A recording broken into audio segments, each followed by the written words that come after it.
بسم اللہ الرحمن الرحیم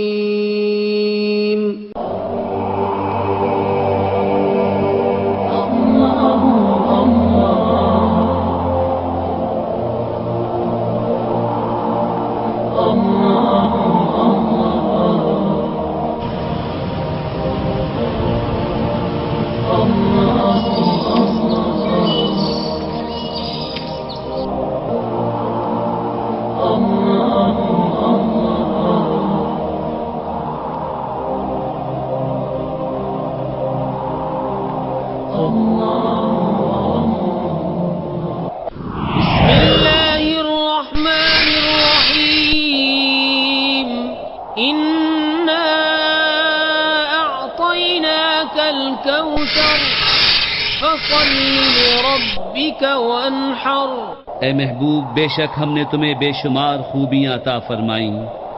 تو تم اپنے رب کے لیے نماز پڑھو اور قربانی کرو۔ اعوذ باللہ من الشیطان الرجیم، بسم اللہ الرحمن الرحیم۔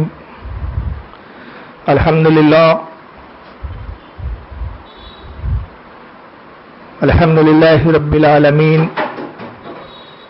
والعاقبۃ للمتقین، والصلاة والسلام علی من کان نبی آدم بین الماء والطین۔ قال اللہ تبارک وتعالی فی القرآن المجید والفرقان الحمید، فصل لربک وانحر، صدق اللہ العظیم۔ ان اللہ وملائکتہ یصلون علی النبی، یا ایھا الذین آمنوا صلوا علیہ وسلموا تسلیما۔ اللهم صل على سيدنا مولانا محمد عدد ما في علم الله، صلاة دائمة بدوام الملك الله، صلاة وسلام عليك يا رسول الله صلى الله تعالى عليه وسلم۔ آج کی یہ مجلس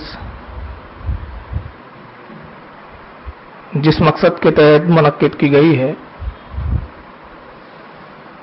اس کا مقصد ہے کہ قربانی کے فضائل اور اس کے کچھ احکامات، اور خصوصاً خاص طور سے قربانی میں کن چیزوں کا لحاظ رکھنا چاہیے، ان مسائل پر آج کی مجلس میں گفتگو ہوں گی انشاءاللہ، اور امید کرتا ہوں کہ ان مسائل کو آپ سنیں گے بھی اور یاد بھی رکھیں گے اور انشاءاللہ اس پر عمل بھی کریں گے۔ سب سے پہلے تو میں یہ عرض کر دوں کہ آپ اور ہم سب جانتے ہیں کہ قربانی حضرت ابراہیم علیہ السلام کی سنت ہے۔ قربانی صرف اسلام میں صرف اس بات کا نام نہیں ہے کہ جانور کو ذبح کر دیا، گوشت بنایا اور کھا لیا۔ در حقیقت قربانی کا فلسفہ اور اس کی فلسفی یہ ہے کہ انسان جس طرح اللہ کی راہ میں ایک جانور قربان کرتا ہے، حضرت ابراہیم علیہ السلام کی سنت کو جب وہ ادا کرتا ہے تو یہ بات اس کے ذہن و تصورات میں ہوتی ہے کہ اللہ کے حکم کی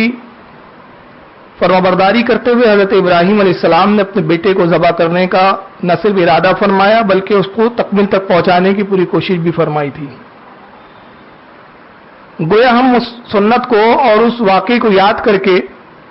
اپنے آپ میں جذبہ پیدا کرنا ہمارا مقصود ہوتا ہے، اور اسلام وہی جذبہ قربانی ہر مومن کے دل میں پیدا کرنا چاہتا ہے کہ جس طرح آج تم نے اپنے مال کی قربانی دے کر ایک جانور خریدا، اور ایک جانور جس کو تم نے پالا پوسا اور اس سے محبت ہوئی تمہیں، اور اس کے بعد تم نے اللہ کی رضا کے لیے اس کو ذبح کر دیا، قربان کر دیا، اسی طرح اگر وقت آئے تو اسلام پر اپنی جان دینے سے، اپنی اولاد کی قربانی دینے سے، اپنے مال کی قربانی دینے سے بھی انسان نے پیچھے نہیں ہٹنا چاہیے۔ یہ ہے وہ حقیقی جذبہ، اور یہ جذبہ کار فرما ہو تبھی حقیقی معنوں میں قربانی کی ادائیگی کہا جا سکتا ہے، اور تبھی کہا جا سکتا ہے کہ ہم سنت ابراہیمی کی ادا کر رہے ہیں۔ مقصد صرف اگر گوشت کھانا ہو تو قربانی یوں تو ہو جاتی ہے، لیکن وہ بات پیدا نہیں ہوتی اور وہ جذبہ پیدا نہیں ہوتا جو اسلام ایک مومن کامل میں دیکھنا چاہتا ہے۔ حضرت ابراہیم علیہ السلام کے تعلق سے علماء سے آپ نے سنا ہے کہ ان کے زمانے کا بادشاہ نمرود، جس نے خدا ہونے کا دعویٰ کیا، ابراہیم علیہ السلام نے تبلیغ فرمائی، سمجھایا، اور جب وہ نہیں مانا تو مناظرے بھی ہوئے، اور مناظرے کا ذکر قرآن میں بھی اللہ تعالیٰ نے بیان فرمایا ہے